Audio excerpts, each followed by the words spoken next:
जय हिंद दोस्तों। आपने थंबनेल तो देख ही लिया होगा कि what if I fail in class 12th। मैं आपको एक बात बताने जा रहा हूं, अभी से 2-3 साल 4-5 साल पहले की बात है और मैंने खबर पढ़ी थी अखबार में। और ये ऐसे हादसे होते रहते हैं। तो खबर ये थी बेटा कि एक स्टूडेंट ने ये गोल सेट किया कि मैं 12th में 96% लाऊंगा। क्या गोल सेट किया बेटा? कि मैं 96% लाऊंगा। और उस हिसाब से उसने अपनी आगे की पूरी प्लानिंग कर ली थी कि मैं फ्यूचर में इस कॉलेज में जाऊंगा, यहां से मैं यहां पर प्लेसमेंट लूंगा, इतने लाख का पैकेज लूंगा, ऐसे ऐसे आगे करूंगा। लेकिन हुआ क्या? उसके 96% नहीं, उसके 93% आए और उसने सुसाइड कर लिया। उसने सुसाइड कर लिया। ये तो मैंने बहुत एक्सट्रीम बात बता दी। कई बार लाखों बच्चे ऐसा करते हैं, हजारों बच्चे ऐसा करते हैं, आप सभी जानते हैं। लेकिन मैं उनकी बात नहीं करूंगा। मैं बात करूंगा उन बच्चों का क्या जो डिप्रेस्ड हो जाते हैं, गलत ट्रैक पर चले जाते हैं, अपने आप को हारा हुआ मान बैठते हैं, हार जाते हैं लाइफ में। ऐसे बहुत से बच्चे हैं आपकी तरीके जो आज भी इस बात से डरते हैं कि अगर मुझसे नहीं हुआ तो मैं क्या करूंगा। वो डरते हैं इस बात से। तो कैसे इस चीज को डील करें? सबसे पहली बात तो लाइफ को बहुत ज्यादा सीरियसली लेना है। Life is just a game. मैं आपको एक एग्जांपल से बात समझाता हूं। मान लीजिए आप बैटिंग कर रहे हैं, पिच पर आप खड़े हैं, बैट लेकर के आप बैटिंग कर रहे हैं, आपके पीछे कोई स्टंप नहीं है, आपके पीछे कोई विकेट कीपर नहीं है, कोई भी फील्डर नहीं है, केवल लाइफ है सामने से बॉल फेंक रही है। बॉल यानी कि अपॉर्चुनिटीज फेंक रही है। सिर्फ एक बॉलर है जो कि लाइफ है आपकी तरफ बॉल फेंक रही है। आप खेल रहे हो, आपके सामने बॉल आई, आपने बैट लगाया, लेकिन बॉल मिस हो गई, बॉल चली गई पीछे। तो क्या आपके पेरेंट्स कहेंगे कि जा मर जा, तू हार गया?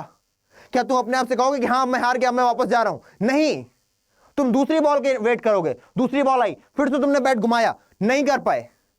अपॉर्चुनिटीज, 10th एक अपॉर्चुनिटी थी, हाँ अच्छा होता अगर मार्क्स मिल जाते, लेकिन नहीं मिले, कोई बात नहीं, गेम है अल्टीमेटली। फिर से बॉल सामने से आई, फिर से तुमने बैट उठाया और फिर से जो डिजायर था वो तुम्हें नहीं मिला, फिर से बॉल हिट नहीं हुई। चौथी बॉल आई, फिर तुमने बल्ला चलाया, फिर कुछ नहीं हुआ, टच तक नहीं हुई बॉल।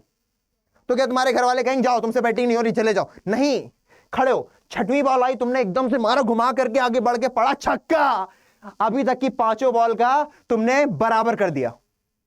अब यही बात है, जो लाइफ है ना वो तुमको लगातार अपॉर्चुनिटीज देगी। यहां पर वो ही जीतेगा जो हटेगा नहीं, क्योंकि यहां पे तुमको कोई क्रीज से बाहर हटाने वाला नहीं है। यहां पे कोई अंपायर नहीं है तुमसे कहे कि जाओ बाहर। जब तक तुम वहां पर टिके हुए हो, जब तक तुम वहां पर डटे हुए हो, तुमको कोई फेल नहीं कर सकता, तब तक तुमको कोई असफल नहीं कर सकता। और तुमको यह भी समझना है कि इवेंट है, class 10th, class 12th, competition, SSC, UPSC, defence, JE, NEET, ये सभी एक इवेंट्स हैं। इन इवेंट्स में फेल होने का मतलब ये नहीं कि आप लाइफ में फेल हो गए, बिल्कुल नहीं। आप लाइफ में फेल नहीं हुए हैं, आप एक इवेंट में फेल हुए हैं। अभी अपॉर्चुनिटीज और भी आएंगी। मैंने क्या बोला? Life is just a game. तो बहुत सीरियसली नहीं लेना है, बस खेलते रहना है, डटे रहना है, अपनी क्रीज से हटना नहीं है। अब फिलहाल मैं बात करूंगा उन बच्चों के लिए जो क्लास 12th में आ गए। किस क्लास में आ गए? क्लास 12th में आ गए हैं। और किस बात से डरते हैं? क्लास 12th में आ गए हैं और इस बात से डरते हैं कि अगर मैं फेल हो गया तो बेटा तुम फेल हो गए क्यों? फेल तुम तभी होगे जब तुम पढ़ोगे नहीं, जब तुम पढ़ोगे नहीं। और खासकर पढ़ने में भी क्या है बेटा, आज क्या 2000 में जो 12th की पढ़ाई थी, क्या 2023 में वही 12th की पढ़ाई है बेटा? क्या जो तरीके 2000 में काम आते थे वही 2023 में काम आएंगे? नहीं आएंगे। आज आपके पास फोन है, तब के समय आपके पास कॉपी पेन होता था, टीचर होता था, ऑफलाइन पढ़ते थे। आज आप फोन का यूज करते हैं, पूरा यूज करते हैं, तो यूज करो। क्या इस समय और इस समय की बात सही होगी? तो वो तरीके जो आपके पुराने, काफी पुराने लोग बताते हैं, आपके पापा के दोस्त बताएंगे, तो क्या वो तरीके आज काम आएंगे? नहीं आएंगे। शायद कुछ तरीके काम आ जाए, लेकिन वो सारे तरीके काम नहीं आएंगे, क्योंकि चीजें बदलती हैं, परिवर्तन ही प्रकृति का नियम है। तो मैं आपके साथ डटा हूं, खासकर क्लास 12th वालों के लिए और सीयूईटी वालों के लिए, ताकि आप फेल ना हो और आप लगातार अपने गोल्स को पाते रहें, चाहे वो 12th हो, चाहे वो सीयूईटी हो। फिलहाल आप सभी जानते हो कि हम लोग यहां पर क्यों जुड़े हुए हैं, क्योंकि आपको पता है कि हम लोग यहां पर क्लास 12th की बात करने के लिए आए हैं कि भैया क्लास 12th में फेल कैसे नहीं होना है। और खास करके बच्चों का डर क्या होता है? बच्चों का डर होता है कि इंग्लिश में फेल कैसे नहीं होना है, क्योंकि इंग्लिश एक ऐसा सब्जेक्ट है ना जो शायद सीबीएसई और आईसीएसई का बच्चा नहीं डरता, लेकिन यूपी बोर्ड, बिहार बोर्ड का बच्चा इससे बहुत डरता है। क्यों डरते हो? सबसे पहली बात इसका दिक्कत यही है बच्चे, तुम डरते हो। इस डर को अपने आप से निकालो। तुम मैथ अच्छी कर गए, तुम साइंस अच्छी कर गए, यार जाने कितने बच्चे वो नहीं कर पा रहे।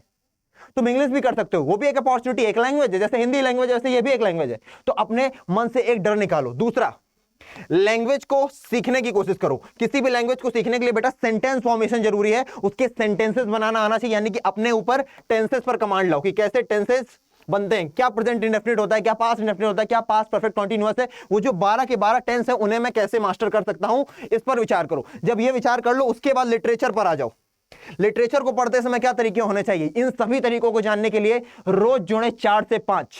मैं आपको मिलूंगा इसी चैनल पर, रोज मिलूंगा, तो जुड़ना ना भूलें।